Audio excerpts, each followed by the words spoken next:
എനിക്കിഷ്ടപ്പെട്ട 1-2 സിനിമകളെക്കുറിച്ചാണ്, എൻ്റെ സിനിമകളെക്കുറിച്ച്.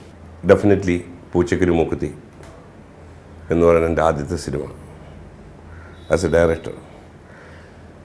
അത് എൻ്റെ ഒരു ഇൻസ്പിറേഷൻ സ്ട്രേഞ്ച് ജെന്റിൽമാൻ എന്ന് പറഞ്ഞ ചാൾസ് ഡിക്കൻസിൻ്റെ ഒരു പ്ലേ ഞാൻ റേഡിയോ നാടകമാക്കിയിരുന്നു. അതിൻ്റെ ആ പ്ലേയിലെ ക്യാരക്ടറാണ് പൂച്ചക്കൊരു മൂക്കത്തിലെ പപ്പോട്ട്.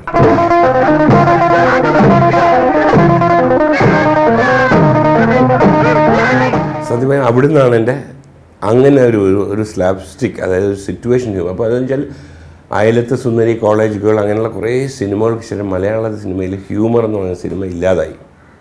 എല്ലാവരും സീരിയസ് സിനിമ ഞാൻ എപ്പോഴും അലച്ചു.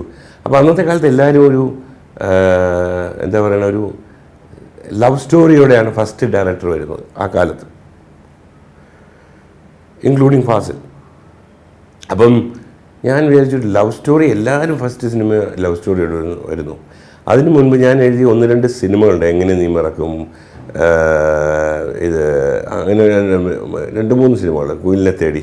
ആ സിനിമകളിലൊക്കെ ഹ്യൂമർ ആളുകൾ എൻജോയ് ചെയ്യുന്നത് ഞാൻ കണ്ടപ്പോൾ ഞാനൊരു ഫുൾ ലെങ്ത് കോമഡി പടം എടുക്കണം, that will be A change. അങ്ങനെയാണ് ഞാൻ പൂച്ചക്കൊരു മൂക്കുത്തി എന്ന് വെച്ചാൽ അതിൻ്റെ ആ സിനിമ എനിക്ക് മറക്കാൻ വയ്യാത്തതെന്ന് വെച്ചാൽ ആ സിനിമയാണ് എന്നെ ഞാനാക്കിയത്. താനാണോ എഴുത്തത്? ഞാൻ രേവതിയെ വിവാഹം കഴിക്കാൻ. അതെ അതെ.